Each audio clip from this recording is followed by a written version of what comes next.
Ataovy mafikiany teako ao. Alleloia.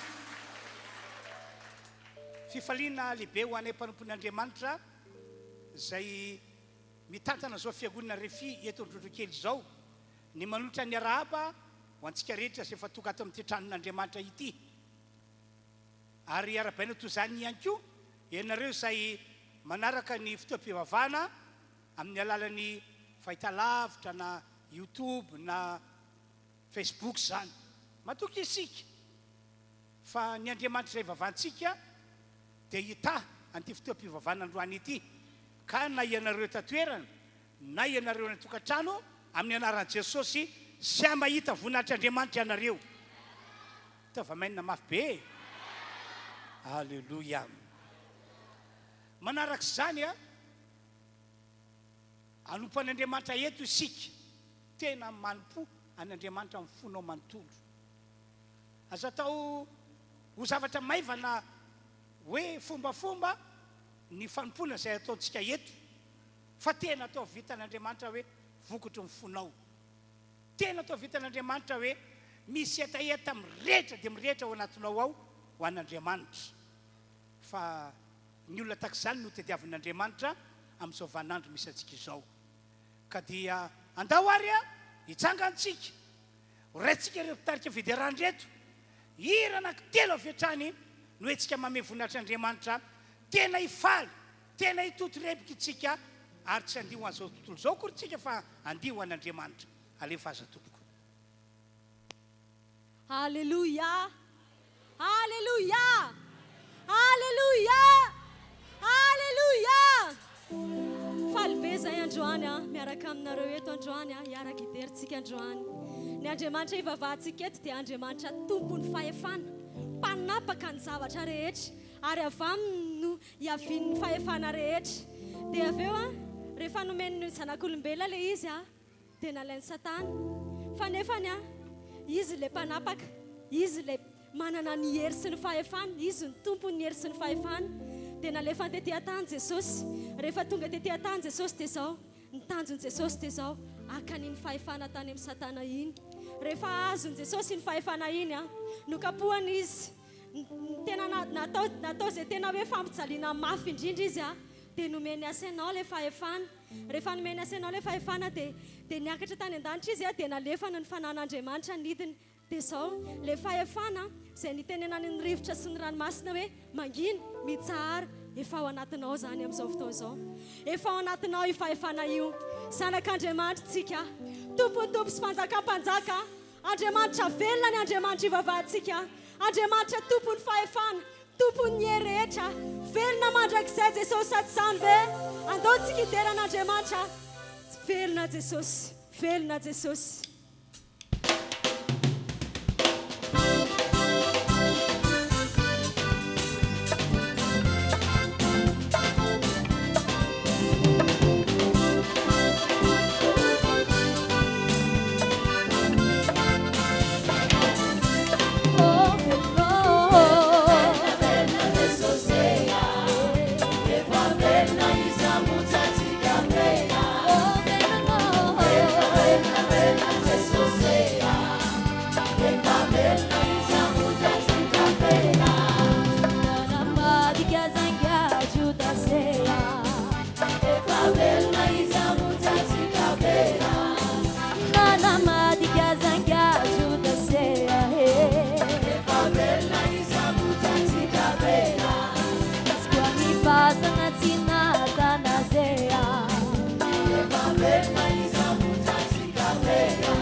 Anio dia rava tanteraka reo karazana fanaratsy nanahaka nanao tsy tafitatra amin'izay manany anao finoana anao etsitsika zao ny etsika ataontsika dia zao ampiasa finoantsika reo olona rehetra tao anaty baiboly izay mpanompon'Andriamanitra rehetra tao dia zao nanao etsika ary zareo tamin'ny finoana rehefa ny etsika tamin'ny finoana izy dia rava ny sakana anisan'izany ny mandan'i Jeriko impossible be mihitsy zany hoe hodidon'ny mpito ny manda dia iorakoraka dia rava fa teo ny fanatrehan'Andriamanitra ny aina tanatin'ny finoana ry zareo dia zao rava le izy dia tahaka an'izany koa rava tanteraka daholo ireo manda rehetrarehetra izay misy rehetrarehetra eo amin'ny fiainanao dia anao etsika androany rehefa vitantsika ny etsika dia zao iorakoraka amin'ny finoana lehibe mihitsy tsika tena arak'izay tena hainao na hitsijaka ianao aza iorakoraka fa zao isako mioraka ianao dia misy rava manda isako mioraka ianao dia rava ny olana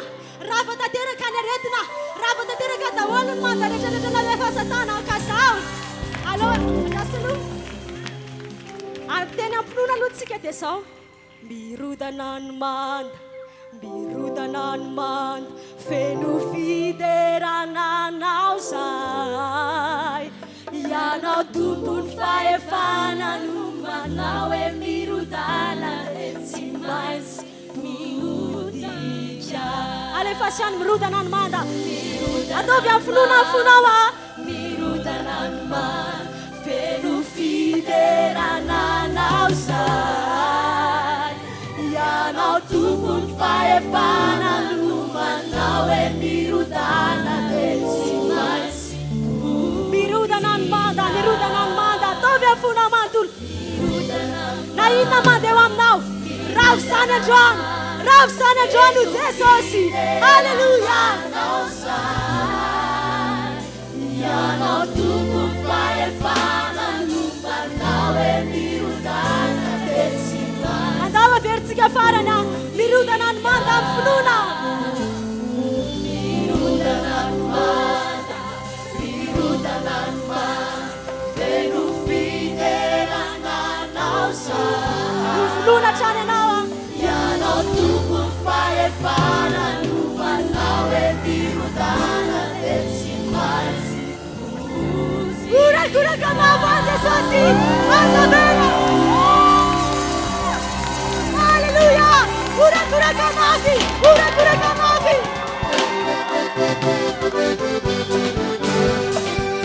halleluja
Andriamanitra ianao mialeto ny zavatra ataonao manomboka izao dia mety daholo tena tafita ianao tafita ny ankonanao tafita ny zanakao efa rava ilay sakana aza mieritreritra tsony fa izao eritreretiny efa rava ny sakana hoe satria ilay manana fahefana no Andriamanitra ivavahanao tompony tompo sy mpanjaka akipima sy nofinao andaony mbola hiderintsika androany fa tsy misy hery tahaka anazy eritreretiny e zany tsisy fahefana sy fanjakana tahaka ny Andriamanitra ivavahantsika tahaka izao fa izy irery ihany manam-pahefana ataovy amin'ny fonao manontolo ny fideranana azy ataovy amin'ny fonao eritrereto mihitsy izany tolo-kiry izany ataovy amin'ny fonao fanjakana sy fiandrianana raha afaka manatra tanana ianao asandrato an'Andriamanitra ny tananao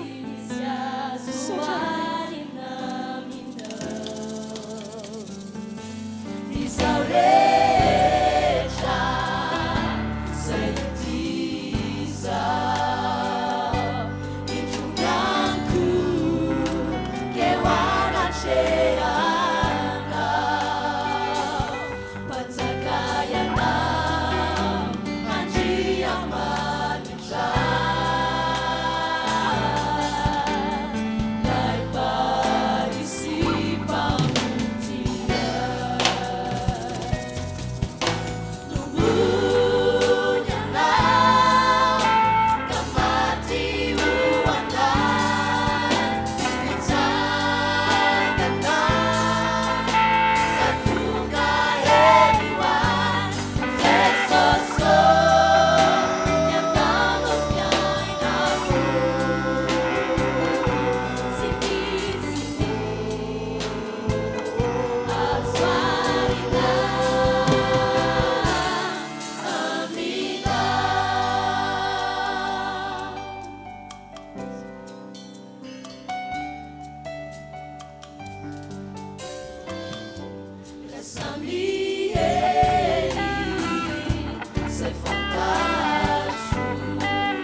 Tsika yarahir numuna na kamatuanay numuna na kamatiuanay sana na katugareliwan sesosyo yanamutay naku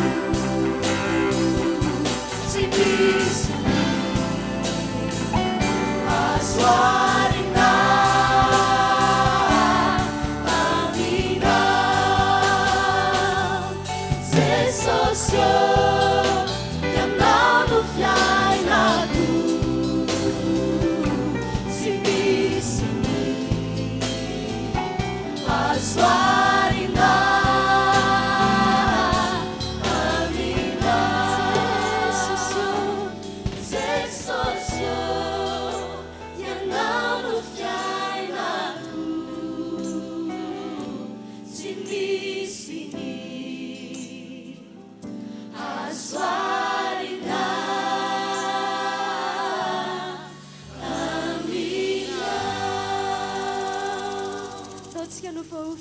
dia mity hafatananao amin'ny fanemasiny mity hafatananao azy androany toy izy ny tehaka ao a mevoninahitra Andriamanitra amin'ny alalan-tehaka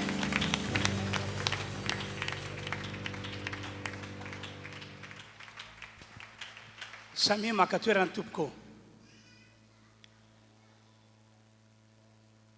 amin'izao fotoana izao indray tsika dia anokana fotoana anaovana vavaka miaraka ka ny fiombonam-bavaka ataontsika dia vavaka fifonana ho antsika ary ho an'ny fiangonana ray manontolo mba hisy famindrapo lehibe hoe ho amin'ny tsiraray avy isam-batan'olona ka tsisy na dia anankiray amintsika azy ka hoe mbola nanany devoly fahefana anakana ny fatateran'ireny tsodrano zay fa nataonay mpanompon'Andriamanitra ireny fa ahery dia ahery amintsika ane ny herin'ny tsodrano ka mizato isan-tato amin'izy ireny a dia ho tanteraka amintsika fiangonana.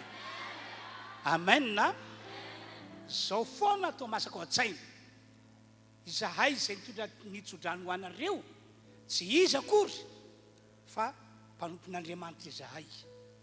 Izy no niatso anay ho mpanompony, izy no nalositra anay hitondra sy tandrina zao fiangonana zao, ary ny teny efa nataon'Andriamanitra dia mazava dia mazava. Hoy izy raha nampitondra faminaniana anisay ampaminany fa mahatoa ny tenin'ny mpanompoko ao izy.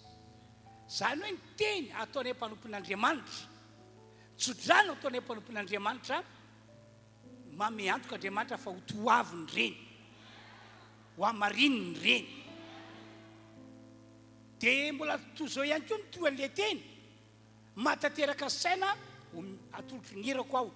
Zany hoe ho anay zany a dia omen'Andriamanitra saina hoe zao ny tsodrano entinao, zao ny tsodrano teneninao avy amin'Andriamanitra le izy. Dia izy Andriamanitra indray avy eo no manamarina an'iny rehefa ambarana le mpanompon'Andriamanitra amin'ny pasahiana amin'ny finoana. Dika zany ho anareo izay tonga tetoko nandray ny tsodrano nataonay dia nomanin'Andriamanitra mba handray ny fahateatarany. Fa ny olana ndrandray a dia misy mpanao sakana eo. Ny mpanao sakana aloha tsy avoasakana ny ohatra amin'ny farany. Ny any ataony ngamba dia hoe aloha mba hemotra amin'ny herinandro vao tanteraka ilay tsodrano anankiray ohatr'izao, aloha mba amin'ny 2 volana, aloha mba amin'ny 2 volana, aloha mba amin'ny 3 volana. Zay no ataony fa raha ny tena hoe anakana tsy vitan'izany. Amen. Ary zay indrindra no antony mahatonga amin'ny teny hoe andeontsika hivavaka ho antsika, ho an'ny fiangonana rehetra mba omen'Andriamanitra famindrapo, ka amin'izao 3 volana voalohany zao dia fandray ny apahany be dia be isika. Amen na ho tanteraka aminareo izay mino ane zany. Halleluja, halleluja. Betsaka reo olona izay fanjory vavolombelona tamiko vao vita iny fotoan-dehibe nitsofana rano iny tonga dia efa natsapa sady ry zareo nandray ny apahana. Za koa inge mba mila fampahirezana ny fandrenesako an'izany dia mampitombo finoko ka mahatonga mana fahasaina hatrany hatrany mba hampitombo finoanareo mba hatonga anareo handray arabaky teny. Ka anao hira anankiray tsika ary a hivavaka amin'ny fototsika rehetra tsika orina zay ry zay tona mambavaka ny fiangonana mba azo famindrapo, ianao mba azo famindrapo. Ary zao dia zao ihany dia fa manaova hetsika mpinoana roainy devoly mpanao sakana aza miandry vavaka ataonay rehefa avy eo fa ianao mihitsy no ka androaka azy ampasahiny fa ny devoly inge fa risitsika io e. Nga io manana fahefana hidomenina atsika, tsika no manana fahefana andresy azy. Hira anankiray a etsika miankohaka miondrika ao anatrehan'Andriamanitra dia avy hatrany vita ny hira dia atao le vavaka fifonana ho an'ny fiangonana ray mantolo ho antsika tonga eto.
mavitaminao fa ianao irenian ianao ian no navity izany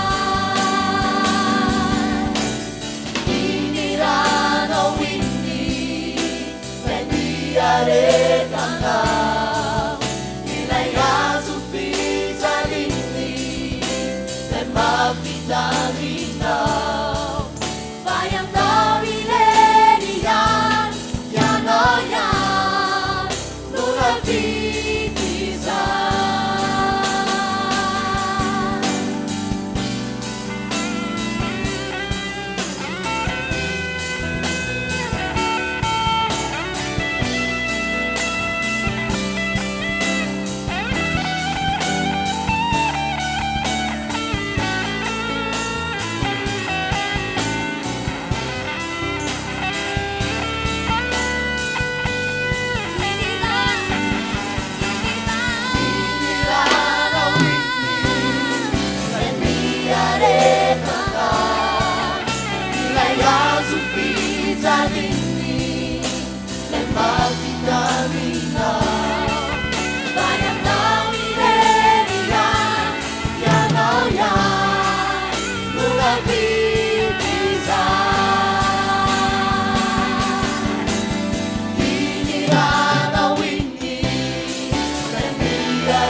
andao arivo afaka daholotsika rehetra tompoko tena tiako anio ny etaetanao anonao vavaka fifonana ho anao ho an'ny ankonanao ho an'izao fiangonan'izao tsika rehetra ataovy amin'ny fonao rehetra mihitsy le vavaka fa efanampanantena Andriamanitra fa raha miantso azy isika dia hiaino antsika izy ary amalantsika amin'ny fomba tena mampitolagaga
toy izany ny vavaka fa miankana amin'ny vavaka ataonao no anomezin'Andriamanitra antsika famindrapo lehibe, anomezin'Andriamanitra ny fiangonana famindrapo lehibe, ka dia andamoka ny tetika rehetra ka sain'ny fahavalo anakanana ny fahatatarany tsodrano na ny fahatatarany tenin'ny baiboly natao antsika voakan'Andriamanitra. Ataovy zava-dehibe aminao mihitsy zao vavaka iarahantsika manao zao. Aseho ilay etaeta mirehitra ao anaty, ary matoky fa miaino antsika Andriamanitra ray, miaino ny vavaka iarahantsika manao zao izy.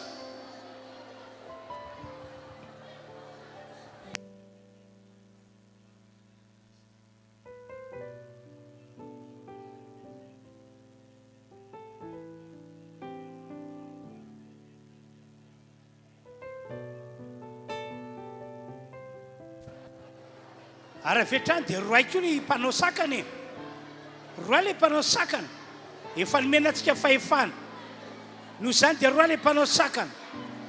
Aseho fa manam-pinoana ianao, manam-pinoana ny andresy ny devolim-panao sakana, ka ny tsodrany natao antsika rehetra dia ho tanteraka faingana eo amintsika.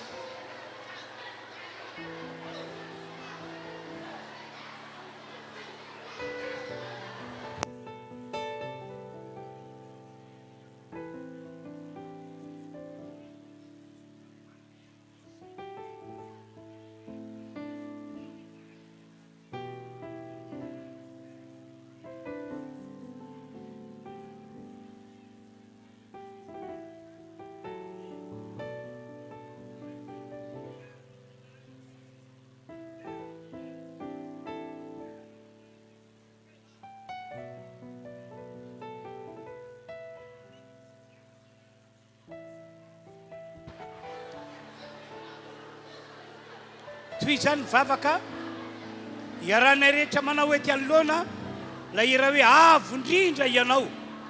Toy izy kosa mivavaka fandravana an'ireo sakana, toy izy mivavaka fanoerana ny devoly. Andriamanitra andray tanana antsika ary hiaso ferantsika.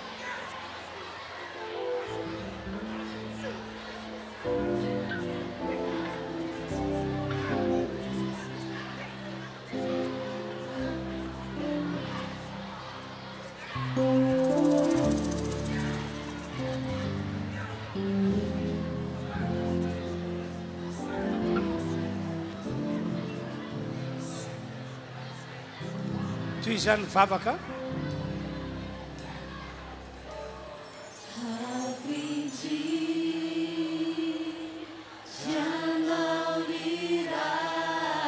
haleluya, haleluya.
Ajakan tananao asa,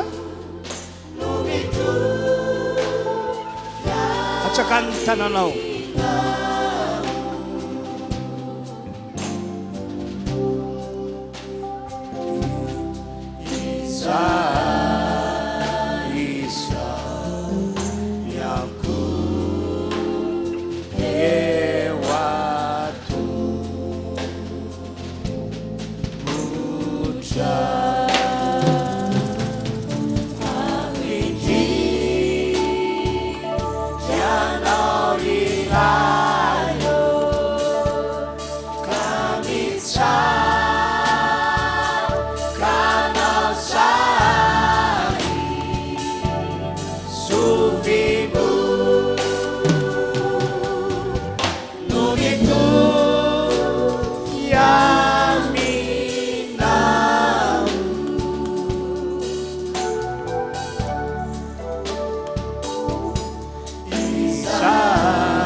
misaotra tompo tsy ala amin'izao fiangonana zao ny famindramponao izahay izay tsy firenena akory teo aloha ankehitriny olonao zahay olon'Andriamanitra izahay izay tsy nahazo famindram-po teo aloha fa ankehitriny mendrika zany famindram-po zahay amin'ny anaran'i Jesosy andamoka daholo ny tetika ny fahavalo izay anao sakana ny fatatarany tsodrano izay efa nitsofo mpanomponao rano ante fiangonana ity fa soavana be ny fiainanay ka dia misaotra ray malala amin'ny anaran'i Jesosy amen ndao hiteka mafy isotra ny tompo isika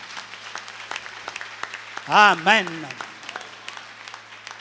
ndao ndray itsika iroso amin'ny fitondrana ny fanatitra tena nome fanatitra amin'ny fontsika manontolo isika dia eo moa ny ampafolo boaty misy ny ampafolo karena dia makaty anoloany ianareo dia tatsaza manokana eny toerana eny ny fanatitra fanaontsika mazatra dia ho anareo moa izay tokony hitondra n'ilay raky dehibe fanaontsika isika ny farany volana isika ny voalohany volana dia alefaso amin'ireny fanatitra tatazana eny toerana eny ilay izy tena manaova amin'ny fonao manontolo mihitsy anao fa ho fampandrosoantsika fanjakan'Andriamanitra izany ndao ary anao hira anankiray tsika dia anatin'izany manrotsika izay hitondra ny ampafolo karena dia tatazana eny toerana ny fanatitra fanao mazatra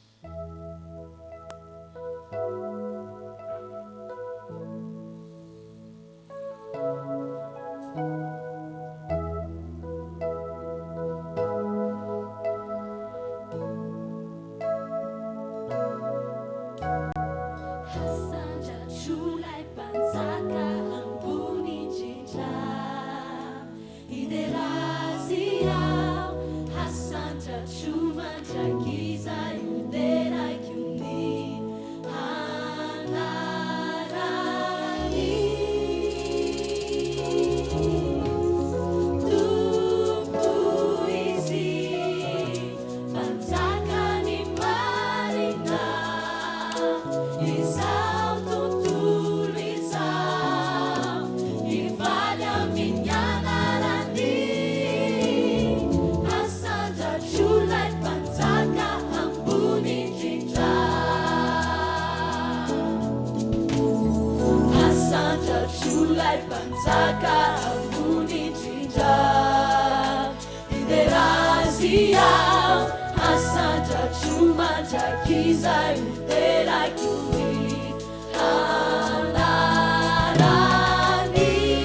jita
fahafahana mafy an'Andriamanitra ho an'i Jesosy ho an'ny fanahy masina.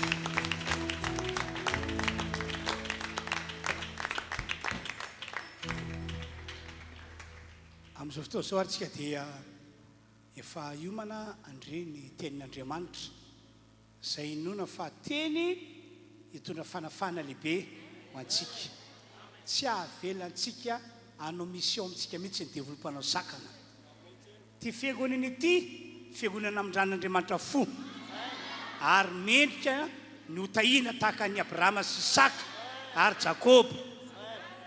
Ianao zany mendrika izany. Ianao zany mendrika hotahina izany. Dia ometsika toerana reto mpitarika fiderana ary ny mpanompon'ny Andriamanitra kosa Pasteur Jean Claude no raitsika amin'ny ty-hafatanana izany tompoko.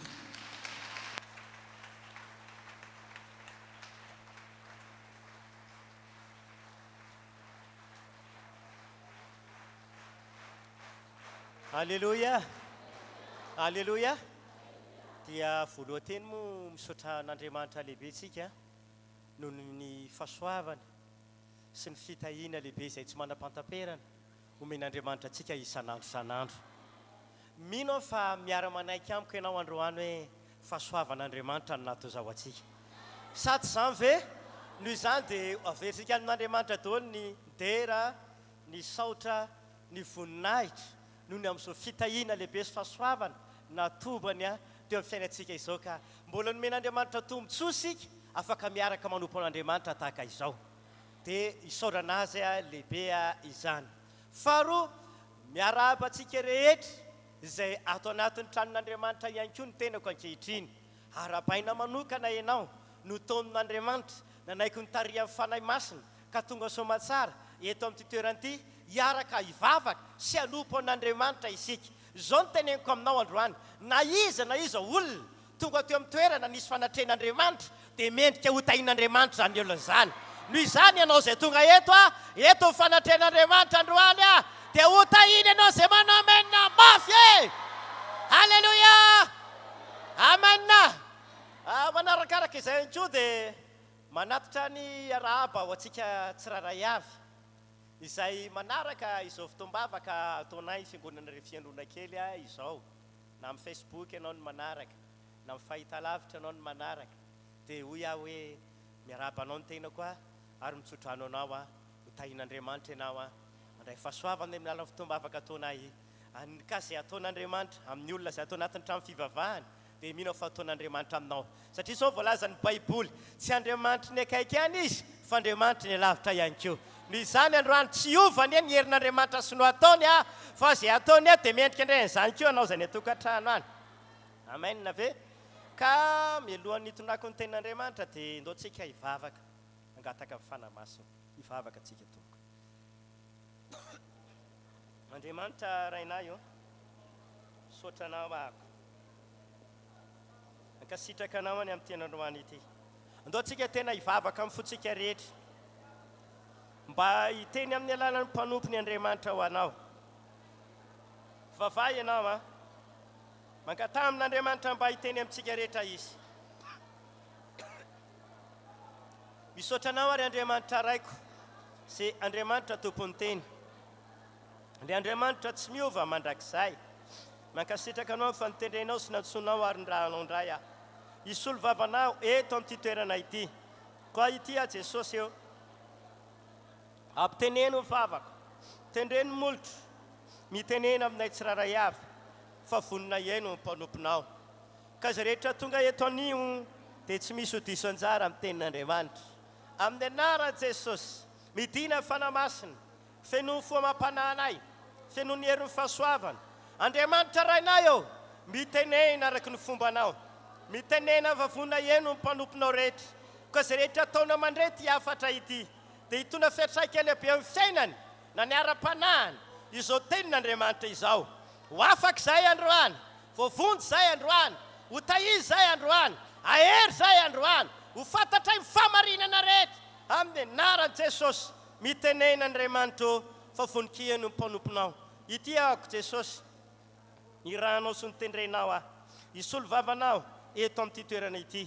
Ampiasao ampiteneno mba tsy handeha arak'izay fombako maha-olombelona fotsiny fa tena mangataka-taritanana avy amin'ny fanahy masina takony izay momba rehetra faoka ianao nisy eo amin'kery momba eto ianao androany ho amarinanao tokoa fa mpiara-miasa aminao aho iraka aho a Jesosy eo ianao momba amin'ny heritry ny fahasoavana amin'ny famantarana ambany fahagagana tompo miteneny ianao fa vonina iaino ny mpanomponao rehetra amin'ny anaran'i Jesosy misy hery zao tenin'Andriamanitra izao misy ositra mahery vaika zao tenin'Andriamanitra izao amin'ny anaran'i Jesosy tsy andalo fotsiny ty teny ty androany fa hitona fiatraika lehibe amin'ny fiangonana amin'ny anaran'i Jesosy alleluia amen alleluia dia misaotra ny tompo isika ny amin'ny alalan'izay vavaka nentsika mitondra mbavaka ny tenin'Andriamanitra izay raisoary ny baibolinao a satria mazava be fa tenin'Andriamanitra moa ny ianao tsika dia atao anatin'ny baiboly tsika no andeha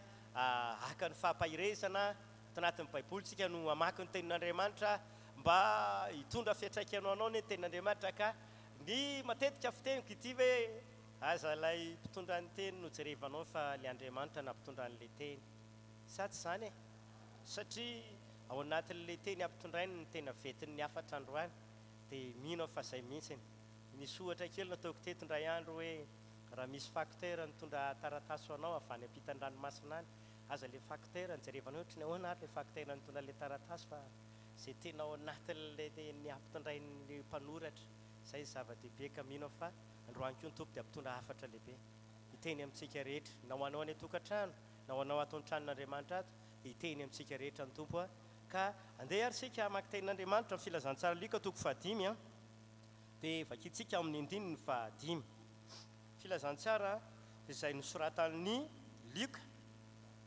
toko 5 dia eo amin'ny andininy 5 vakitsika aloha ny tenin'Andriamanitra izay voasoratra ao anatin'ny baibolitsika dia rehefa aveo zany a omeko a ny lohahevitra izay a omen'ny tompo akatsika fampahirezana amin'ity atoandro ity ndao ary vakina amin'ny anaran'i Jesosy tompo izany tenin'Andriamanitra izany fa Simona nanamalika nanao hoe tompoko mandritry ny alina nefa nikelezana aina nefa tsy nahazo na inona inona kanefa noho ny teninao dia alatsako ihany ny aratoko averiko le tapany farany manao hoe kanefa noho ny teninao dia alatsako ihany ny aratoko atao inona ihany hony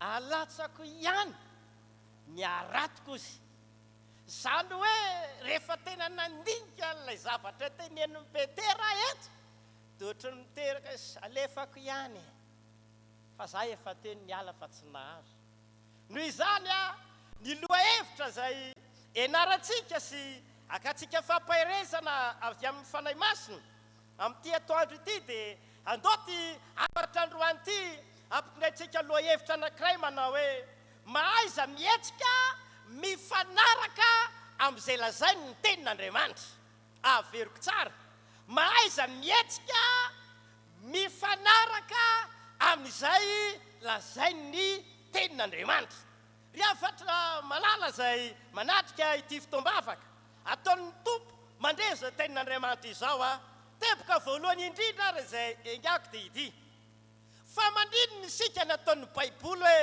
mila mamaky ny tenin'Andriamanitra mampirisika atsika foana matsy ny tenin'Andriamanitra ohatra Josoa toko voalohany ao amin'ny andininy 9 dia milaza ny tenin'Andriamanitra fa aza vela hialo ambany masosika ninny ity boky ity fa mandrininy tsika ny ampirisia ny tenin'Andriamanitra mba amaky ny tenin'Andriamanitra ry havana satria tsy hoe natao amaky tenin'Andriamanitra fotsiny tsika mba hampitombo fahalalana ara-panahy tsara le izy tsy hoe natao amaky tenin'Andriamanitra fotsiny tsika mba afantaratsika tantara be dia be zay tsy hitatsika taloha fa zao ny zavatra anankiray teneniko aminao nataon'Andriamanitra vakina ny tenin'Andriamanitra dia araka ny voalazan'ny baiboly mba ho saintsainina la izy dia amin'izay fotoana izay dia hitondra fanambinana ho atsika zay rehetra voasoratra atao amin'ny tenin'Andriamanitra izany hoe natao vakitsika ny tenin'Andriamanitra satria misy heriny misy ositra mahery vaky ao anatin'ilay tenin'Andriamanitra izay vakitsika io. Tsy hoe amin'ilay fotoana fotsiny zay amakinao ny tenin'Andriamanitra dia mientanentana sy falifaly ianao, fa zay teny rehetra nataon'Andriamanitra ho vakinao, nataon'Andriamanitra hitany masonao ao anatin'ity baiboly ity, dia tena sitrapon'Andriamanitra ny ampisy atraikany eny amin'ny fiainanao an'izany tenin'Andriamanitra izay novakinao izany. Faharoa, fa maninona ihany koa tsika no ataon'Andriamanitra mihaino ny tenin'Andriamanitra, mampirisika atsika ny baiboly. Ohatra zao any amin'ny bokin'ny Hebrea 10:5-20, dia maniraka atsika ny tenin'Andriamanitra, mampirisika atsika ny tenin'Andriamanitra manao hoe aza mahafoy fiarahantsika miangona, satria ao anatin'io fiaraha-miangona io dia tsy hoe hirahira fotsiny, na hitehaka fotsiny, na hivavaka fotsiny no tanterahantsika ao, fa ao anatin'ny famonjena fiaraha-miangona, ao anatin'ny fitambaran'ny tenan'i Kristy, dia ambarako amintsika tsara mihitsiny fa misy hafatra ao na misy teny nataon'Andriamanitra ho raisiny. Izay nge mazava-dehibe ilay famonjena fiaraha-miangona, sokafa kely ny fonteny dia ity: ho atsika dia ataovy sarobidy, ataovy zava-dehibe antsika izany mamonjy fiaraha-miangona izany. Vao tamin'ny maraina zao nampahery ny fiangonana manao hoe isika tsy tokony mahafoy fiaraha-miangona. Na manahoana toetrandro na manahoana, na inona misy na inona misy, dia tokony ampisehoana foana fa olona liana mazoto ary te mamonjy fiaraha-miangona isika. Fa tsy hoe rehefa ohatra ka somary avy ny orana, na mangatsika ny andro, na tsy fantatry izay toetrandro, dia oziko ianao Andriamanitra miala tsiny aminao aloha, fa ity orana ity kosa tsy fanaraka isika. Hoy aminao, raha venge ny orana elo anankiray inga dia mahatonga anao any am-piangonany. Za zao tamin'ny tapa-bolana nala elo ny foko efa mba tena nirotorotsy ny azakazaka, na dia avy ary ty orana ity Andriamanitra, ny rahanao ahitory-teny, noho izany tsy mety amiko raha hipetraka ato am-piangonana efa za mpitory-teny. Iza ny tory-teny ihany raha ohatra ka tsy makany Andriamanitra, dia tokony ohatr'izany koa ny ataonao, iza ny tory-teny ihany rehefa tsy makany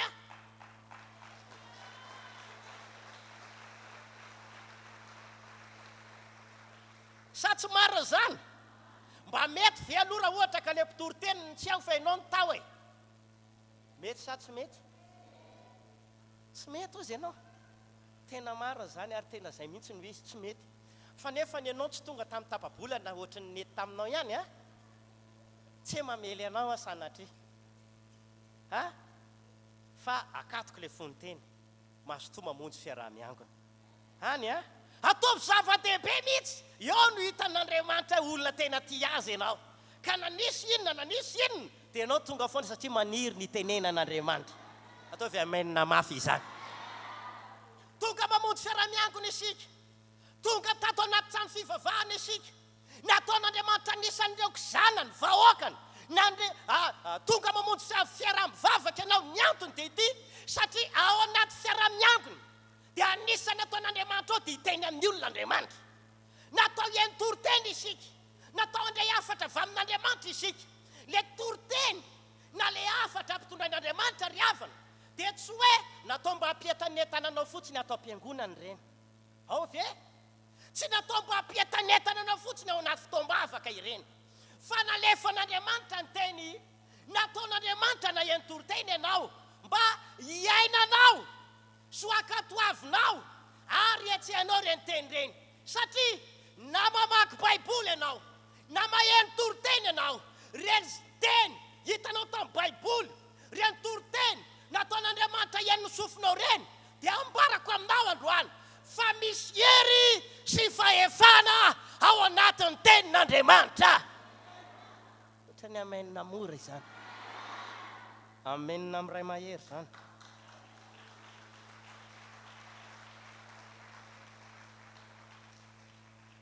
Misy inona hoe ao anatin'le tenin'Andriamanitra? Fitiniko izany le fampidirana. Na mamaky baiboly ianao, na mandre afatra avy amin'Andriamanitra amin'ny alalan'ny toriteny ianao, dia ireny rehetrarehetra ireny a dia misy hery sy fahefana ao anatiny. Halleloja! Ny tenin'Andriamanitra zany dia misy hery sy fahefana ao anatiny, ary ambarako amintsika fa afaka hitondra vokatra lehibe tsy takatra ny saina ho any amin'ny fiainanao izay manao amenina mafy. Afaka hisy fiantraikany lehibe amin'ny fiainanao zany androany, ary teneniko aminao izay tonga eto amin'ny toerana ity fa na inona zavatra misy amin'ny fiainanao, ary na inona zavatra irinao sy tianao ho azo androany amin'ny teny aminao, amin'ny alalan'ny fahefan'ny tenin'Andriamanitra ho tanteraka aminao izay kasainao a. Ho ataon'Andriamanitra misy aminao izay irinao rehetra. Halleloja! Amen na fe. Satria averiko ihany, tena misy fahefana sy hery ao anatin'ilay tenin'Andriamanitra. Amen. Teboka faharoa ary dia izao. Io tenin'Andriamanitra izay ambarako amintsika androany io hoe misy fahefana sy hery tsy takatry ny saina ao anatiny io dia izao. Ny tenin'Andriamanitra ihany koa dia tsy mety miovaova, ary izay rehetra ambarany dia marina avokoa. Tsy mety miovaova ny tenin'Andriamanitra, ary izay rehetrarehetra ambarany dia marina avokoa. Raha tsoriko zany dia hoe tena famarinana tsy azo lavina mihitsy izay ambarany tenin'Andriamanitra. Ahoana tsara hoe tena famarinana tsy azo lavina mihitsy izay rehetra ambarany tenin'Andriamanitra. Ka hoy aminareo izay tonga eto, na ho anao izay mandray ankehitriny, na manahoana sy manahoana fivana fandrosoana ny zava-misy aty ambonin'ny tany, dia za ty laza marina aminao fa mbola azo iankinana, mbola azo ianteherana, ary mbola azo ijoroana ny fahefan'ny tenin'Andriamanitra. No hitehaka ho an'ilay Andriamanitra lehibe tompony teny isika.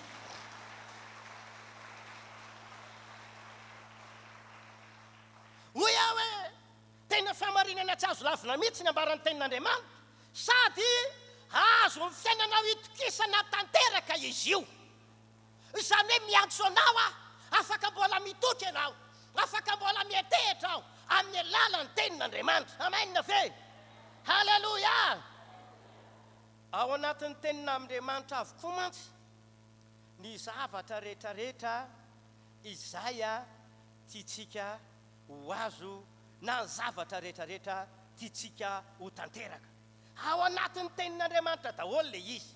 Kanefany, hoy aminao androany, arak'ilay lohahevitra nefa izay nitondran'ny tompo antsika androany tolakandro dia hoe mila mahay mihetsika ianao mifanaraka amin'izay lazain'ilay tenin'Andriamanitra. Ao ve zany? Ao zany. Tsy hoe mpanao amainina fotsiny, na hoe mpamaky baiboly fotsiny, na ihany koa mpihaino fotsiny ianao, fa mila maninona zany? Mila mahay mihetsika ianao mifanaraka arak'izay lazain'ilay tenin'Andriamanitra tonga tao aminao. Zay lazay fotsiny ary tokony efa vita ilay toriteny. Tena mila hainao mihitsy zany mihetsika mifanaraka amin'izay lazain'ilay tenin'Andriamanitra tonga aminao. Ka hoy amintsika androany, rehefa tena vonona ianao, rehefa tena tapa-kevitra ianao hoe hihetsika arak'izay lazain'ny tenin'Andriamanitra aminao, dia hitondra fiantraikany goavana eny amin'ny fiainanao zany, hitondra fiantraikany lehibe amin'ny fiainanao zany. Ary amin'ity androany ity zao dia tsofoko rano, izay rehetra tonga eto ka vonona hietika mifanaraka amin'ny tenin'Andriamanitra, hisy fahagagana lehibe, hisy vahaolana lehibe, hisy fitahiana lehibe, hisy zava-gaga tsy takatra ny saina, fa hitranga izay manao amenina mafy zany androany. Halleloja! Amen na fe. Amen. Sao ary, andao ahako andeha lavidavitra kely ka hito fanontaniana voalohany ity no andeha hanoizako ny tenin'Andriamanitra. Inona ary ny zavatra mitranga rehefa mahay mihetsika arak'izay lazain'ny tenin'Andriamanitra isika? Inona ny zavatra hitranga eo amin'ny fiainantsika zany mazava ho azy? Inona ny zavatra hitranga eo amin'ny fiainanao na ny fiainam-panahinao rehefa tena hoe mahay mihetsika mifanaraka amin'ny lazain'ilay tenin'Andriamanitra isika? voalohany afaka hitondra vahaolana tsy takatry ny saina eo amin'ny fiainantsika io tenin'Andriamanitra io rehefa tena mahay mietsika mifanaraka arak'izay lazainy tenin'Andriamanitra isika. Tondra inona hoe afaka mitondra vahaolana tsy takatry ny saina eo amin'ny fiainantsika io tenin'Andriamanitra io rehefa tena vonona ka mahay mietsika mifanaraka amin'izay lazainy tenin'Andriamanitra isika. Ohatra le filazantsara ny liko toko 5 izay ny vakitsika teo. Raha ny voasoratra eo ambony ao dia ambaran'ny tenin'Andriamanitra fa mazava aloha fa tantaran'i Petera no lazainy Baiboly eto.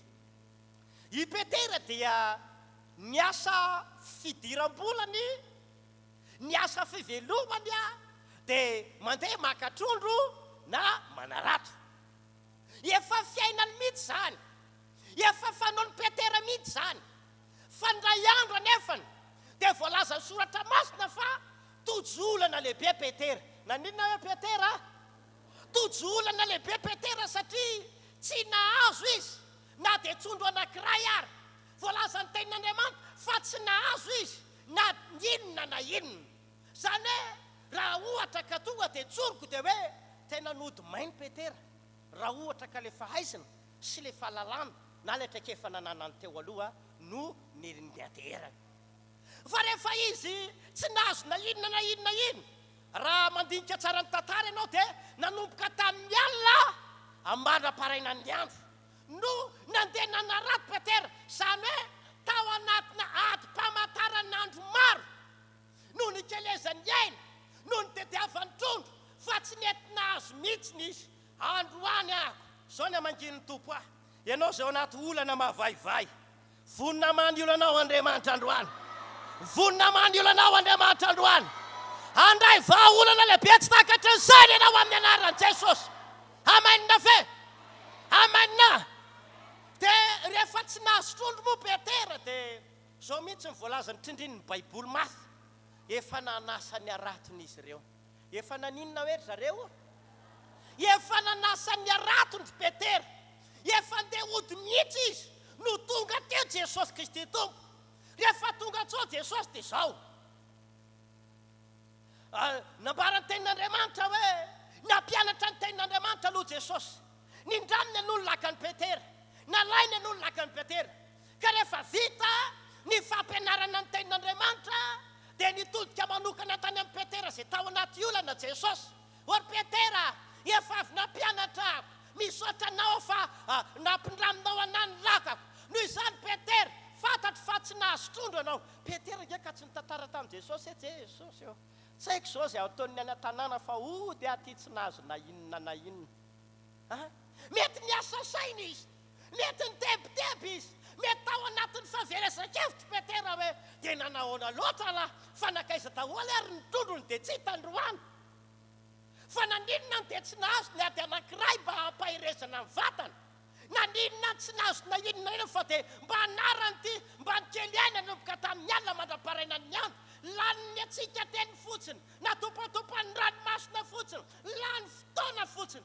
Misy olona be dia be ohatran'ny mba ataoko izay azoko atao pastera faneo ihany eo. Tao mba miezaka ihany afotrany atopatopany ty fiainany ty fotsiny. Ohatra matsy miofo, ny fotoana mandeha, ny taona mandeha, ny tena mereraka, fa ohatra ny eo ihany ny eo sy ny sasany. Fandroany amin'ny teny aminao, tsy avelan'Andriamanitra ho difotra ao anatin'ny olana io zany ianao. Tsy avelan'Andriamanitra ho rendrika ao anatin'ny olana zany ianao. Fa mame vahaolana ho anao Andriamanitra androany. Mame vahaolana ho anao izay manao amenina mafy Andriamanitra. Halleluja! Na ho anao izany atokantrano any azy, ataon'Andriamanitra mandray izao afatra izao ianao. Tononoko amin'ny anaran'i Jesosy, iva io olana mahaverevitra anao io. Iva io olana mahaverevitra anao io. Tena fa imbe dehibe no nampiaiky anao hoe mahavita azy Andriamanitra. Efa imbe dehibe ny fanenako tamin'izany tena mahagaga io Andriamanitra io. Ary mbola resy lahatra foana ny atao anatiko hoe tsy miova zao Andriamanitra ivavahantsika zao. Mahery zao Andriamanitra ivavahantsika zao. Mahavita azy rangahy Andriamanitra. Halleluja! Andao rangamba hiary teny amin'ny tenantsika mahavita azy ny Andriamanitra ivavahako. Dia manao vamenina mafy ary ianao. Amen. Saingy miteny aminao fa fikoropahan'ny olona tamin'ity herinandro ity teny aminao fa tsy haiko aloha ny tany aminareo fa tany aminay ohatra mandiny tena dia hoe fa inona raha moa zany no tena mampikoropaka an'ireto olona dia iny hatramina saribao ve dia ilaharanao amaly ako ny raha madamako mividy zavatra omaly nandalo tamina toerana anakay fa filaharana saribao faran'izay zokony na rarotiny le mpivarotra mihitsy koa ao zay dia efa tsy avy le orana ohatra ny lamina be ny andro dia hoe nanenina angamba satria jerevana tsisy nininy dia za tena tamin'ity vao tena mivavaka hatramin'izay tena mivavaka tamin'ity mivavaka andro manalina amin'ny anaro hitako zany hery mivavaka ataoko zany tsisy ikolona tafiditra zany eto tsisy olona ravarava zany eto dia faly ho an'izay teto tamin'ny lakamisy ho an'izay teto tamin'ny lakamisy angamba dia ozy aho hoe ety ny atsapanao ny hery mivavaka ataonao ety na fatarao fa mamaly vavaka Andriamanitra zay tonga teto tamin'ny lakamisy afaka nijoro vavolombelona ianao fa mahery Andriamanitra raga mavita azy Andriamanitra ndo iorakoraka mahafatompotsika rehetra Alleluia amen ve ka zay laza marina aminao androany na inona olanao na inona antsetrainao na inona lalatsatra diavinao zay tena aminao androany vitan'Andriamanitra ny amonjy anao vitan'Andriamanitra ny anafaka anao vitan'Andriamanitra ny mampandresy anao Alleluia amen ve tsy voatory teniny etiko teto ve zany voaingy ianao hoe ny zanak'Israely re teo amin'ny 2 tapitrisa hatramin'ny 3 tapitrisa nanomboka tany Egypta mandrapatonga tany amin'ny tany Kanana nandalo tany efitra atao anatina 7 taona mba tsy moramora nge zany hoe mamatsy olona 3 tapitrisa ao anatina 7 taona isanandro rano arange tsosotrony reny dongy aizany ranonay inona nosotronay verindalana eo izahay ohatra ny titeny zany raha vao tsisy rano dia verina zay misy mpino koa ny ohatra mizary pastera raha mbola tsy mivay verindalana kalma marana bavy hoavy rovina ihany ohatra ny titenena zany efa tsy tonga rapitso dia iala tsy vavaka ao ndre fitsony tena vavarana bavy aza manao an'izany rangahy ianao satria ny tena marary raha efa naray ara ny lasa hoe efa teo amin'ny tompo efa nataon'Andriamanitra ndraiky atanao ka le olona ve fahateneko aminao ohatra ny tsy matotra venaninona loatra ary izy any anao atsony izy orana bavy ary tao tsy tongana za ty so pastera mbola eo ampantiniana mihitsy fa inona indray dinianao ka tena ohatra ny tsy hita mihitsy izy ty efa mivavaka ihany fa tsy hitako zay ozany tsy ny ozany fotsiny efa amin'ny taonanao fa tongava foana ianao fa aza manao azany ainao marary ny ainao marary ianao hoe Jesosy fa inona loatra satria dia ohatra mihitsy ny Israely tao anatin'ny 7 taona nampahery na inona ilainy na inona ny tediavina na inona iriny dia nomen'Andriamanitra azy zany maika fa zay anao rery raga ho ataon'Andriamanitra zany androany Alleluia vitany sa tsy vitany vitany sa tsy vitany tenena vitan'Andriamanitra ny mamany olako rehetra vitan'Andriamanitra ny mamatsy ny fiainako rehetra dia efa manaova mainina mafy ianao Alleluia amen iverina amin'ny tantaran'i Petera ny asa sain'i Petera ny tebiteby Petera vonona ody amin'ny arato madio Petera fa zao ny teny Jesosy Petera mandehana mandrosany amin'ny lalina dia alatsao ny aratonao fa mahazo azan-drano be dia be ianao Petera matsy volony lava be iny ratsy ty rangaty eny teto dia niteneniko hoe efa teo any miala fa somary mbola niolakolana kely nga efa tsy nialina nge zany teto nga Jesosy nantany eo viny anao teo efa 4 taona nge zay efa 4 volana ane zay tato amin'ire fivona ary raha ny tanan'olona mipetraka teo ambony lohako efa 4 zay ndraindray ianao efa tanan'ny pastera zany tanan'ny pastera ihany raikitra ny délivrance ampiangonana teo sasany na tsy mijery tanany ihanina zao zany misy manindry mafy misy ohatra manozongozona misy mipetraka amin'ny lamina dia efa hainao ihanina indray zay manindry hainao na tsy mijery ary ianao ohatra ny efa hainao dia ohatra ny tena efa ela ihany nandrina ny lohako raha ohatra canapé de forme mety efa nanjoko anao no fa ohatrany titenana fa aiza ihany izy ty fa za teny aminao androany amin'ity volana febroary zay veriny fatako mafy ity itinana on'Andriamanitra voninahiny amin'ny fiainanao ty ahita voninahitry'Andriamanitra ny anao halleluia amen fe amen.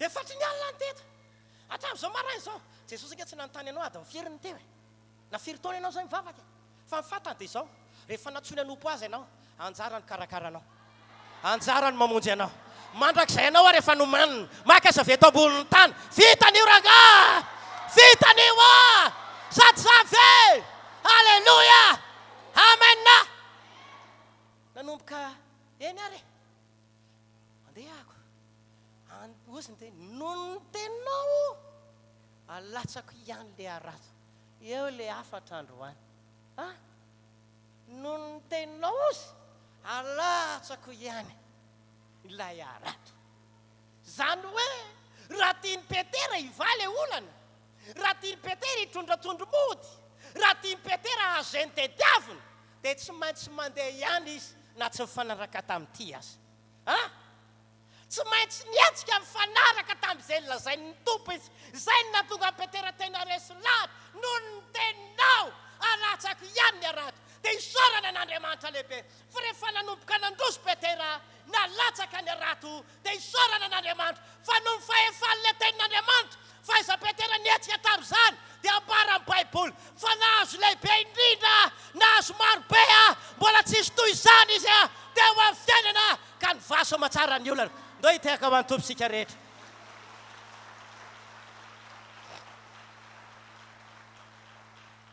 raha tsoriko zany dia izao averino alatsaka le arato ozy ny teny Jesosy averina tao inona averino alatsaka le arato ianao teo nandatsaka fa tsy nahazo tokoa fa zao miteny aho dia averino alatsaka le arato ao ve dia nihetsiky Petera sady naka toy izany dia ambarany Petera ambarany Baiboly fa nahazo tony be dia be Petera satria nahitsika sy nakatoa izay lazain'Andriamanitra izy vokatry ilay fiatsehany sy fakatoavany teny izay lazainy Jesosy dia lasa nahazo trondro be izy izay tsy takatry ny saina maha-olombelona naingy tsy zakany aratony ozy naingy tritratra ny aratiny mihitsy ozy ny tenin'Andriamanitra ary niantsolona izy hanampy azy mba aminankona izay rehetrarehetra tokony ho anazy ny lesona atsoatsika amin'izany tantara izany ry havana dia hoe ny fahaizanao mihetsika amin'izay lazainy tenin'Andriamanitra dia ambarako anao fa misy hery tsy takatry ny saina miasa ao anatiny dia mitondra vahaolana ho anao averiko tsara ny lesona atsika tsoahana amin'izay tantarany Petera izay zany dia izao ny fahaizantsika mihetsika mifanaraka amin'izay lazainy tenin'Andriamanitra dia misy hery miasa tsy takatry ny saina ao anatiny zay afaka hitondra vahaolana ho atsika misy inona eo anatiny misy hery tsy takatry ny saina halleluia amenina ve marina fa ny akabetsahany kristianina dia resy lahatra fa ny herin'Andriamanitra dia afaka manova sy manova ny tantaram-piainana sy mampandresy azy eo amin'ny fiainana kanefa zavatra tsy fantatry ny olona indray ely dia hoe ahoana ny fomba ahafana manetsika izany herin'Andriamanitra izany ahoana ny fomba azahoana izany herin'Andriamanitra izany babo ny olona resy lahatra ny olona be dia be ny olona tena resy lahatra hoe ao amin'ny herin'Andriamanitra dia afaka tena hoe manova ny tantaram-piainako ao amin'ny herin'Andriamanitra dia afaka mampandresy Andriamanitra fa tsy takatry ny olona indraindray ny tsy hain'ny olona indraindray dia hoe ahoana no fomba fa ahafahako manetsika izany herin'Andriamanitra izany hoy aminao androany mba ahafanao tena migoka ny tombotso rehetra ao amin'ny herin'Andriamanitra dia hoy aminao sotomy foana ny tenin'Andriamanitra ka itseo amenina ve halleluia be dia be ny kristianina sasany no milaza hoe efa zangy efa ohatr'izao nataoko hoe zangy efa ohatr'izao nataoko hoe zangy efa ohatr'izao ny tatero tsisy hafa fa ohatra ny tantarany Petera ohatra ny fisainany Petera mihitsy fa zay laza marina aminao androany ao anatin'io tenin'Andriamanitra io dia misy herin'Andriamanitra miasa aho, misy herin'Andriamanitra mihetsika aho, misy herin'Andriamanitra anao zavatra aho. Ka raha androany ianao babo zany a, raha androany ianao tia hita herin'Andriamanitra miasa, mifikira amin'ny tenin'Andriamanitra, mihetseha amin'ny tenin'Andriamanitra, dia ho tahin'Andriamanitra ianao, dia hisy vahaolana lehibe eo amin'ny fiainanao. Halleloia! Ka hoy amintsika zany, na inona toe-javatra andalovanao amin'izao fotoana izao, dia mila mihetsika mifanaraka amin'izay lazain'Andriamanitra ianao dia ho tafavoaka riavana. Averiko tsara, na inona toe-javatra lalovanao amin'izao fotoana izao, na inona zavatra misy sedrainao amin'izao vanim-potoana misy antsika izao, dia mila mihetsika ianao mifanaraka amin'izay lazain'Andriamanitra fotsiny, dia hiva sy tafavoaka ianao amin'ny olana eo. Amen na ve? Satria amin'ny fotoana ianao mihetsika mifanaraka amin'izay ambarany, dia hoy aminao, ho amarin'Andriamanitra aminao ny heriny, ka io vokatra mahagaga koa ianao. Amen na ve? Hoy aminao hoe ho amarin'Andriamanitra aminao any heriny dia io vokatra mahagaga koa ianao androany. Ka zay hitranga tamin'ny fiainan'i Petera dia hitranga amin'ny fiaina zay manao amen na mafy e. Halleluia! Amen na ve? Ka hoy aminao zany, tadio fa tao alohan'ny isehon'ny mifagagana nandrovan'i Jesosy ny rano lasa divay ihany koa any amin'ny Jaonina toko faharoa. Jaonina toko faharoa manambara an'izany hoe talohany nisehon'ilay fagagana nanovan'i Jesosy ilay rano tonga divay, dia ozy nataony Maria izay ren'i Jesosy ara-nofo manao hoe tamin'ilay mpanompo io, ataovy izay asain'i Jesosy ataonareo. Ohatrany hoe titeny zany Maria hoe mahaiza mihetsika arak'izay lazain'i Jesosy nareo. Dia izy vahaolana lehibe eto amin'ity vodiondry ity androany. Efa sahiran-tsaina ny olona, efa verevitra ny olona, mety efa nitebitebo ny fianakaviana akaiky, na le mpivady vao hoe ho afa-baraka androany, olana mbola tsy napoziny ty mitranga ity, fa ahoana ny atao? Fa saingy izao efa nomeny Maria dia mimeloha. Mahaiky ianareo mihetsika makato arak'izay lazain'i Jesosy, dia izy fagagana ao androany. Vakianao ny tenin'Andriamanitra rehefa any an-trano ianao dia mba vakio amin'ny filazantsara ny Jaonina toko faharoa manomboka andininy voalohany ka hatramin'ny andininy fahafolo izany. Amin'ny maha olombelona riavana dia teneniko anareo fa zavatra ohatrany hoe mifanohatra tao an-tsaina mihitsy akely ny tenen'i Jesosy, satria nampanatsoana reto mpandahatra amin'ny fanasana, rehefa natsoana ilay mpanompo dia zao ny zavatra ny tenen'i Jesosy, mandala fianoranona sy ny vata ao velany ao. Ny fanarahana sy ny fanaony ilay siny tao an-tokotany asiana rano dia natao fanasana tanana fa tsy natao hosotroana. Ary tsy divay mihitsy ny fanarahana tao anaty siny, fa efa misy fametrahana divay spesialina tao an-trano tao. Ao ve tompoko? Raha ohatra zany ka ny fijerevana sy ny kajikajy sy ny fandaminana hoe Jesosy sao dia tsena anaty siny ny tokony atao ilay izy, fa ny anatin'ilety fipetrahany rehetra. Fa i Maria efa niteny mihetseha fotsiny arak'izay lazaina, satria manana olana araka divay tsika izao. Ao ve tompo? Mihetseha fotsiny ozy Maria hoe akatoavy izay lazaina, fa tsisy ady hevitra teo. Lasa no fenoana ilay siny vato anankeny natany an-tokotany. Feno ilay izy dia izao niteny Jesosy efa fianorano daholo ny siny, tonga dia tivozitra zalahy dia hoentany amin'ny olona. Anovy rano, fa mbola rano nalaina tao ary mbola rano ny teny amin'ny zinga. Ao, mbola rano ny entina teny an-tanana. So ihany fa tsy nisy ny teny aty ny ranonareo. Fa reto ilay olona mipetraka rehetrarehetra ireo efa divay ny ao andohany. Inona hoe ny ao andohany? Dika izay na tiany na tsy tiany, rehefa misotro dia divay ny haino vavany. Hany nanomboka nentina amin'izay mandeha any ho atao ny atrehan'ny olona rehetra, sotroina amin'izay tio teny anareo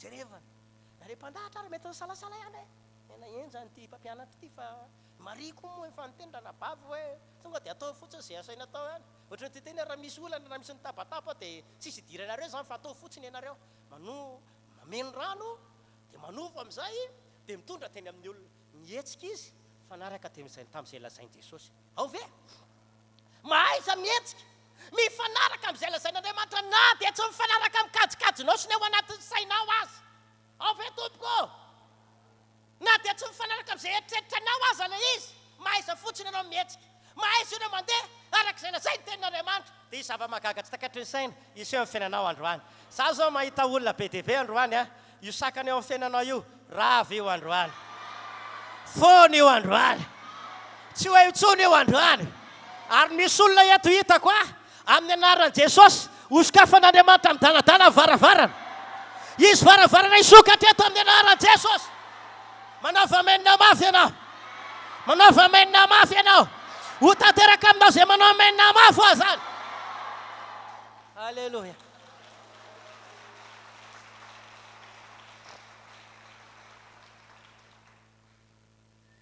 lasa ny mpianatra natolotra teny amin'ny olona natao ndreto mpanompo ny tanterahana namena ny olona nomena ny olona nomena ny olona ny sotro ny olona sotro ny olona sotro ny olona rehefa ela be amin'izay nisy raha zokizoky be anankiray tao zay sony tena ny mpanatrika hoe araka ny fanaon'ny olona tena tsara ny alefany aloha dia rehefa misotro be dia be ny olona dia zay vao niratsiratsy fa ity fampakaram-bady androany ty fampakaram-bady spesial nanomboka hatramin'ny voalohany ka hatramin'ny farany dia tsara foana ny anazy satria nandinona ny fahaizanao mihetsika arak'izay lazainy tenin'Andriamanitra hitondra amin'ny fiainanao makany amin'ny fahatsarana hamany olana rehetra misy amin'ny fiainanao ho tanteraka aminao anezany riafana alleluia amen ve tena misy vahaolana lehibe na hoe nisy hery mitondra vahaolana tsy takatry ny saina ao ambadiky ny fahaizanao mihetsika amin'izay lazain'Andriamanitra misy hery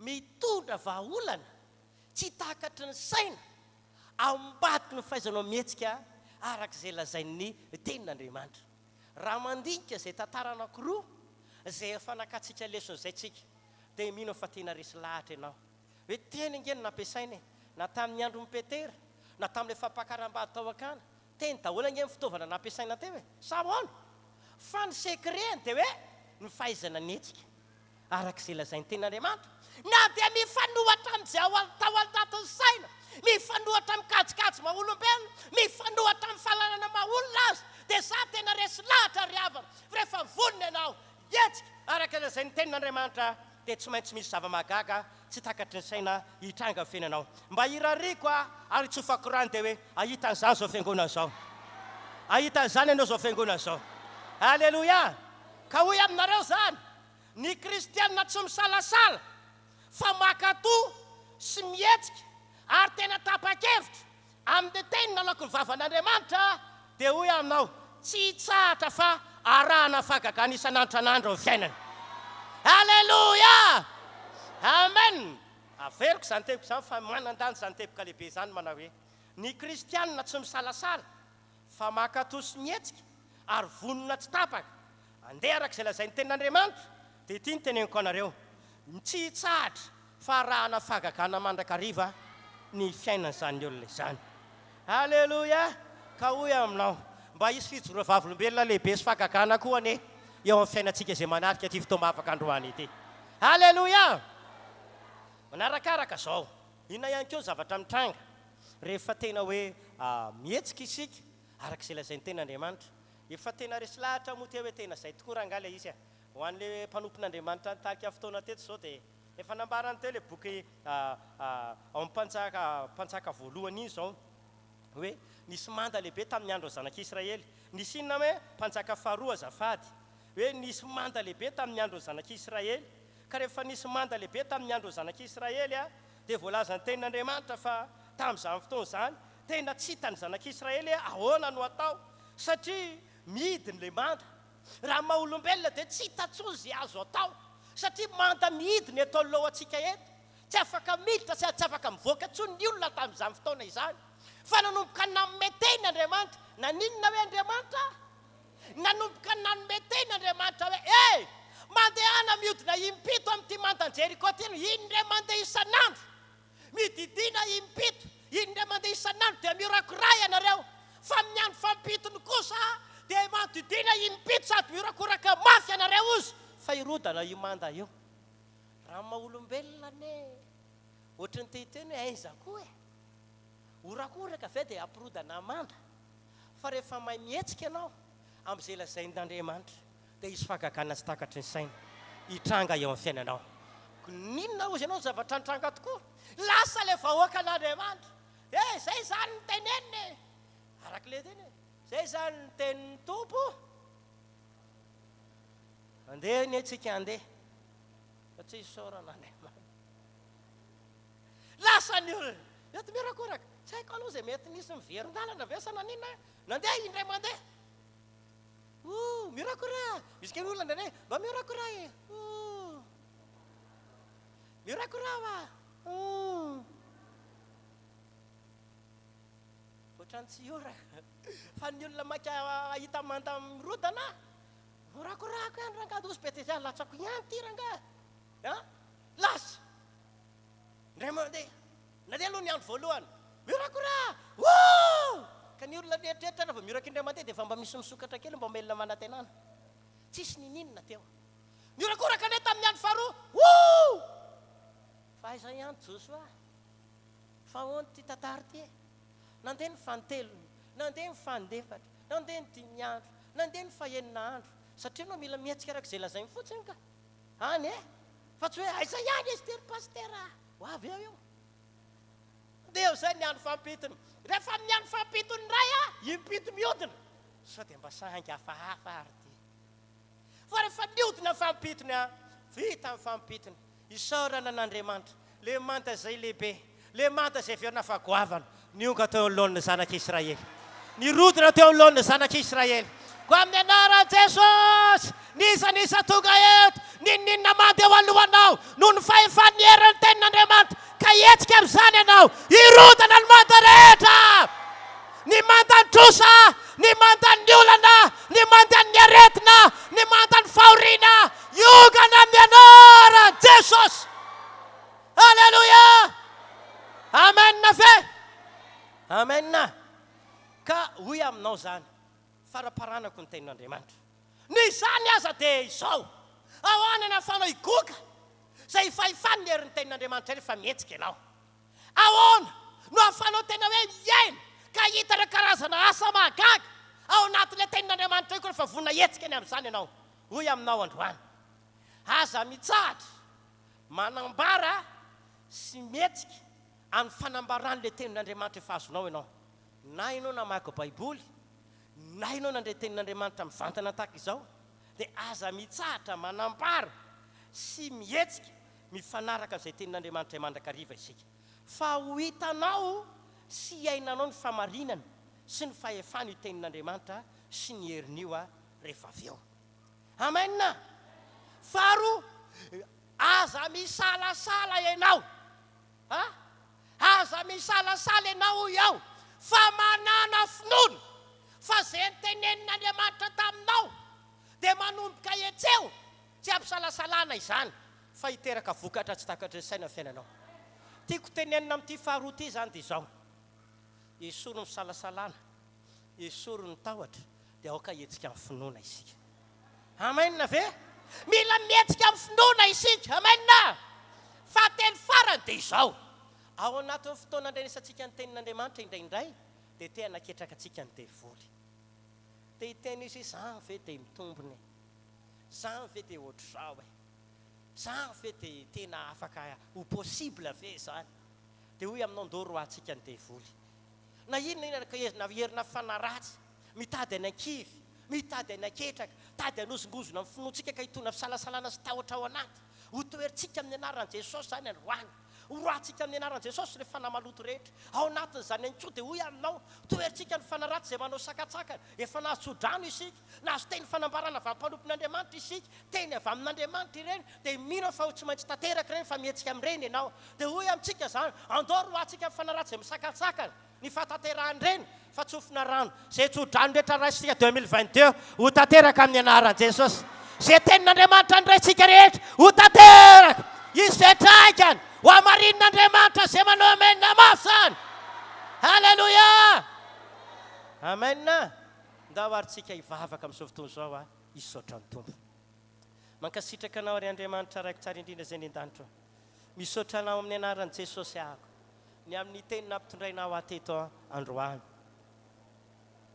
Raha misy karazan'olona mety mbola misalasala, mety mbola miaotra ianao, ndraindray manadihety fotsiny ianao manao menina mafy dia zao adinonao ndraindray ny tenin'Andriamanitra nenonao. Ndraindray ohatrany tsy tsaroanao akory ny tenin'Andriamanitra izay mivakinao. Mampianatra antsika Andriamanitra androany fa mila mahay mihetsika isika, mifanaraka amin'izay teniny men'Andriamanitra anao. Manana fahavononany, aoko tapa-kevitra isika, hetsika mifanaraka amin'izay lazain'Andriamanitra sy ny teneniny tamintsika. Vavaha ianao, aoka mivonona ary, aoka mivonona ary fiangonana, aoka tena mivonona isika. Iesory misalasalana ho iaho, iesory misalasalana, iesory mitsofinona, iesory anatina hoakio ny tahotra rehetra. Marin'Andriamanitra sy izay lazainy, marin'Andriamanitra sy izay teneniny. Afaka ho amarininy amintsika ny teniny androany, afaka ho tanterany amintsika izay lazainy androany. Andriamanitra tsy mandanga izy, tsy mahay mivadika izay teniny izy. Araka ny teniny teo fa tsy mety miovaova ny tenin'Andriamanitra. Ny tenin'Andriamanitra dia famarinana tsy azo ovana mandrakizay.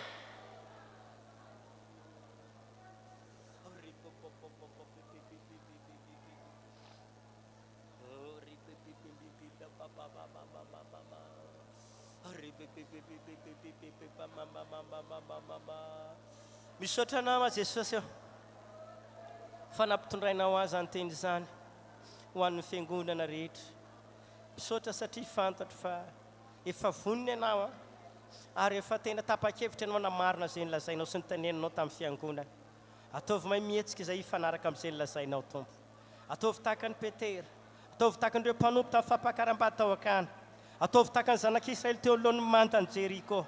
Tsy salasala izahay, tsy azo manoloana izay lazainao fa hetsika tokoa mifanaraka amin'izany.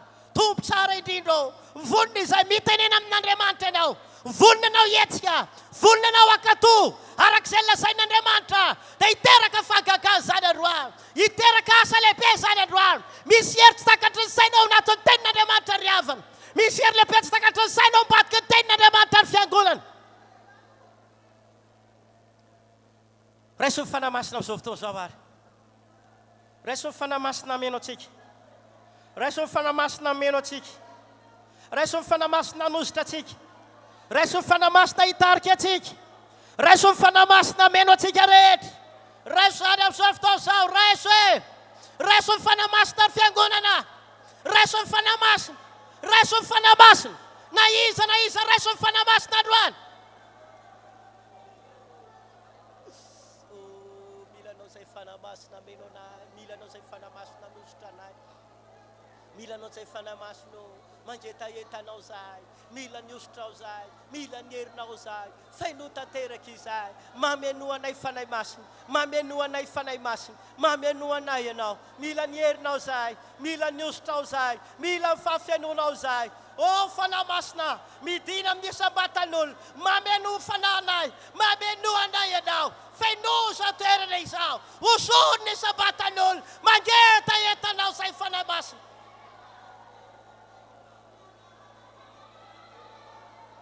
Azo heritsika androany, azo heritsika androany, raisina herin'Andriamanitra, raisina herin'Andriamanitra, raisina herin'Andriamanitra, raisina herin'Andriamanitra ry havana.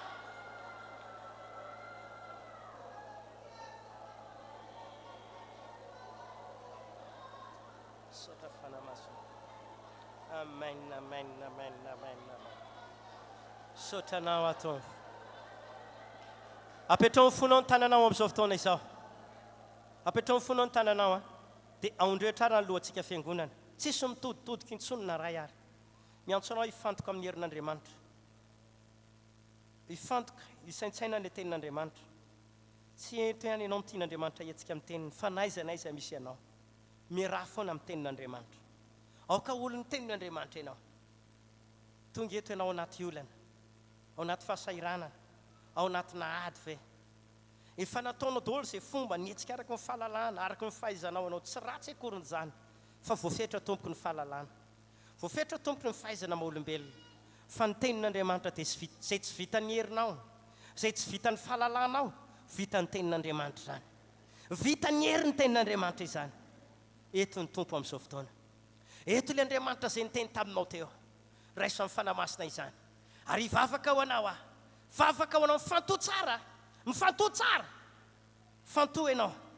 Fa izy karazana sakana be dia be ho rava amin'izao fotoana. Zay. Io nampisaintanao hatramin'izay. Io nampitomany anao hatramin'izay. Io nandrava amin'ny fiainanao hatramin'izay. Nanakana izay nataonao io. May eo androany, zay. Iafatrafatra ny devoly dia hiala androany. Fa naratsy rehetra. Nitondra fisetona. Ranomaso. Nandrava. Nanakana fiainan'ny olona. Amin'izao fotoana iteny anak'izao. Noho ny fahefan'ilay tenin'Andriamanitra izay niraisinay teto. Mandidy anao rehefa naratsy. Sokafako daholo lalana rehetrarehetra andehananareo. Hoeto ny entana dia voakary. Amin'ny anaran'i Jesosy. Amin'ny anaran'i Jesosy. Zany mika izany dia efa resy zany. Zany mika izany dia efa manambara fa resy zany. Tsy anankiray na roa, tsy anankitelo, fa maro be amintsika reto. Ity androandroany ity, andro lehibe anankiray no manin'Andriamanitra hanafahana antsika amin'ireo karazana sakana rehetra. Noho izany, amin'ny anaran'i Jesosy, ravaiko ny sakana. Ravaiko ny sakana ny sakana rehetra potehana amin'ny anaran'i Jesosy. Rava,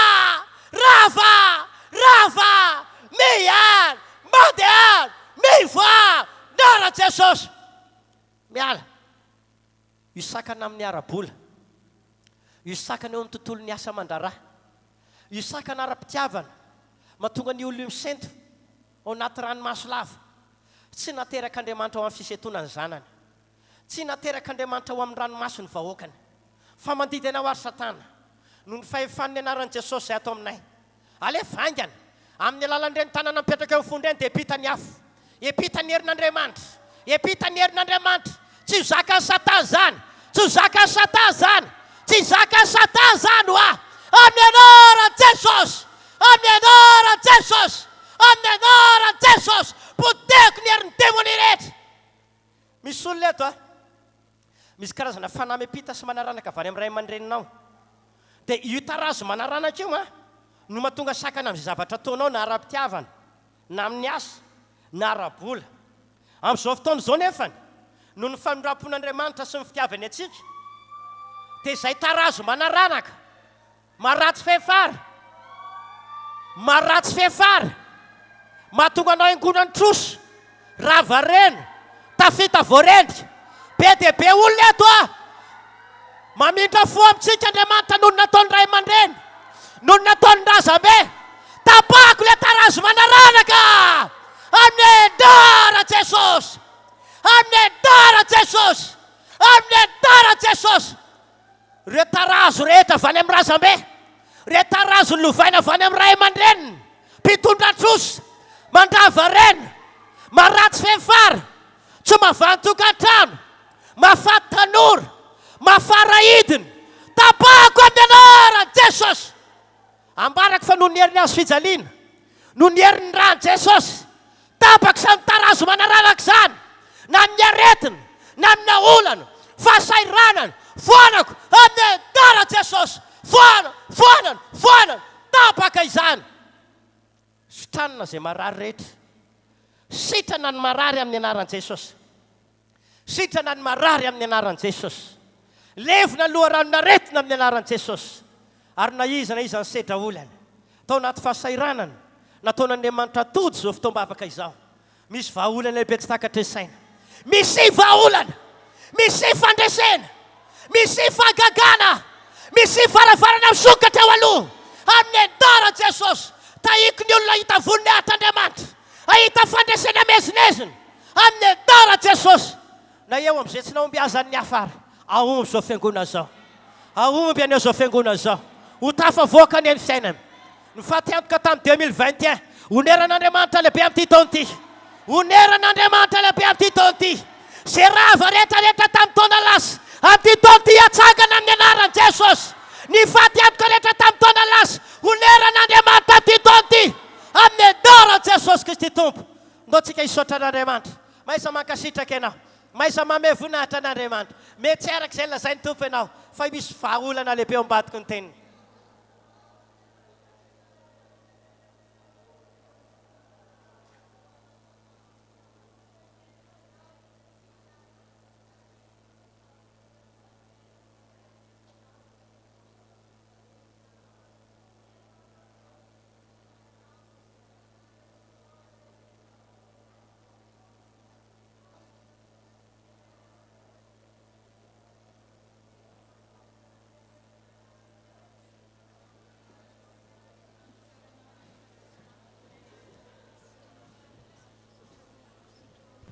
toy izany mivavakintsika misaotra ny tompony amin'izay fahasoavana lehibe ampamban'andriamanitra antsika izay a fa efa sitrak'andriamanitra ny ampamety ny fiainanao amin'ny tetoany ity izany no natonga azy nanamarina vavaka natao mpanompony ho fandravana sakana ny misaotra n'andriamanitra ny mety amintsika zany zao ao anaty izany dia hiaraka anao hira fiankofana eo natreny tompo isika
Andriamanitra fa tena tsara aminay rehetra ianao.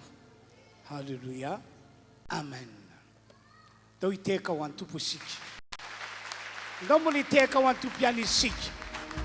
Halleluia.